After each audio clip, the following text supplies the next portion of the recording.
Hello, my name is Jacco Zwetsloot. Today I am moderating this discussion for the Konrad-Adenauer Foundation in South Korea. And I'm joined by Dr. Christina Chen. Thank you for joining me today, Christina. Thank you, Jacco. And also joining me is Rajoli Siddharth Jayaprakash. Thank you for joining me today, Siddharth. Thank you, Jacco. Okay, I'm going to start with a very brief question to each of you and then with some follow-up questions to flesh it out a little bit. Is North Korea, or the DPRK, the cause for a rift between Russia and China, or is it a binding agent that brings them closer together? Christina? I would say right now it's more of a binding factor for the two countries rather than a friction. And Siddharth, what about you? I think it's a bit of both. It's both a binding factor and a rift. But if you had to choose one, which would you choose? I think it's a binding factor. Okay, so Christina, tell us a bit more. Why do you think that is, and since when has that been the case?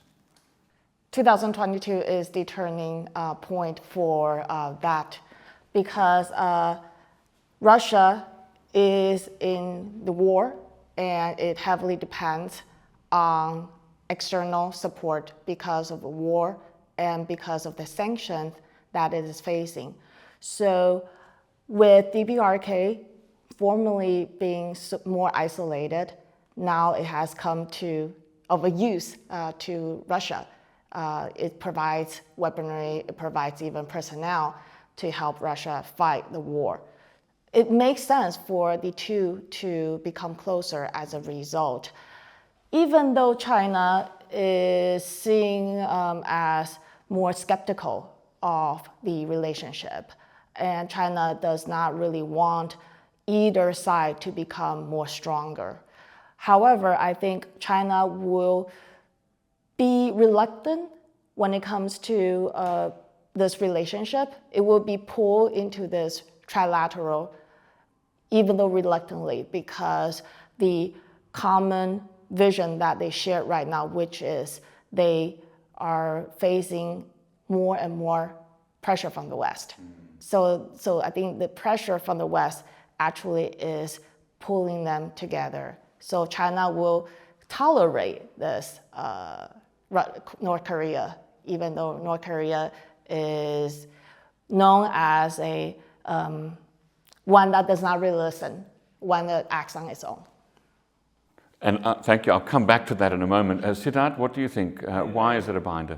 I agree with Christina, and I would also like to highlight that there is actually a very complex there is a complex mechanism of how Russia, North Korea, and China interact with each other.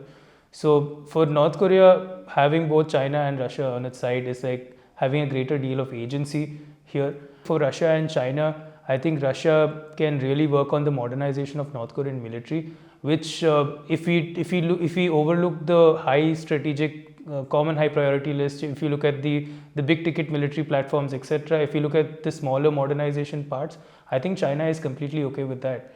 That is why it's a binding factor, and there's no way possible that Russia can overtake or counter China economically in North Korea, because majority of North Korean trade is Chinese trade, and Russia has just entered the picture of late in the last 2 or 3 years.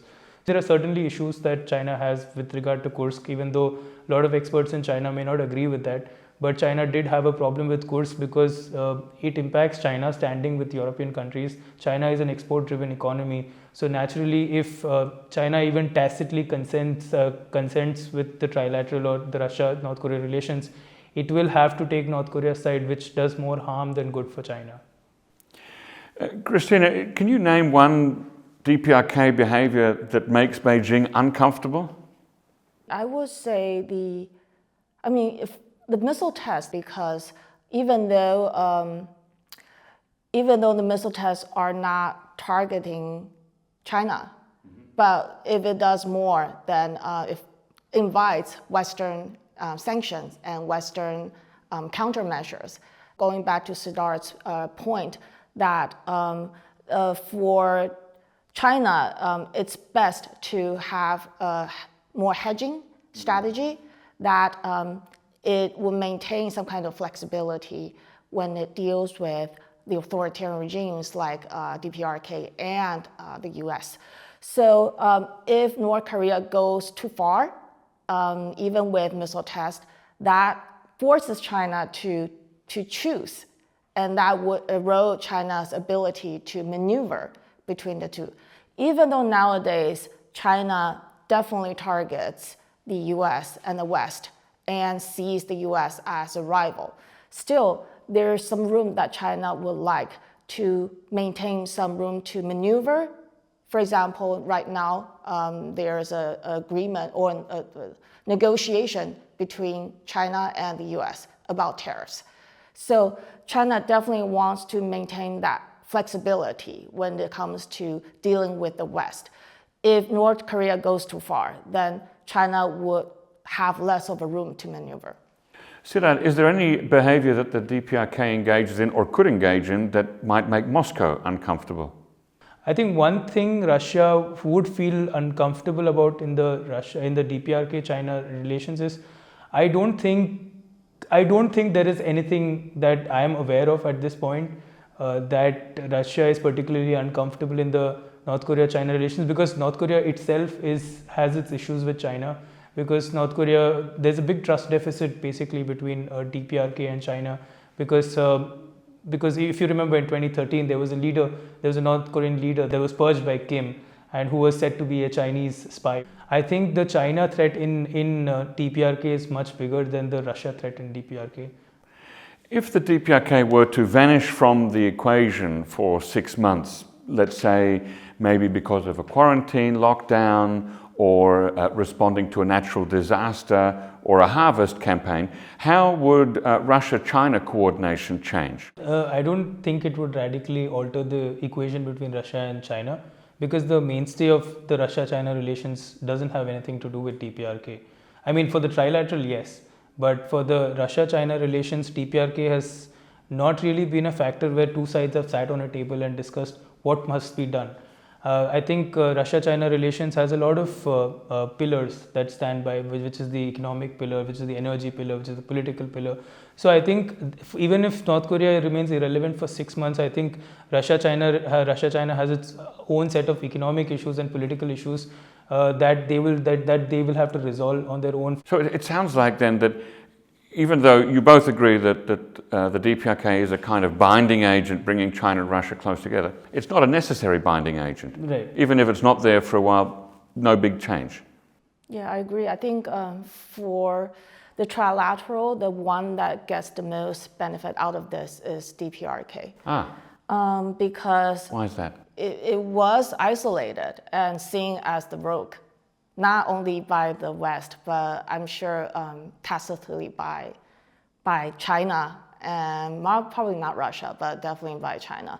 So the war, when it happened with Russia desperately needing help from outside, DPRK finally found it could provide some kind of help, and that made this trilateral consolidation happen, and DPRK becoming more and more important, at least to Russia. China was more of a reluctant party because it didn't really need DPRK. It needed Russia more, but DPRK coming into the picture means that China had to take it into consideration, but at the same time worrying about it going too far. Mm-hmm. So this binding factor is, as you said, it's not that necessary from the Chinese perspective. Probably more for the Russians because it needs as much external help as it can. But if North Korea is out of the equation for a couple of months, then that I think will mean Russia will have to depend more on China. Given right now, China would not totally abandon Russia.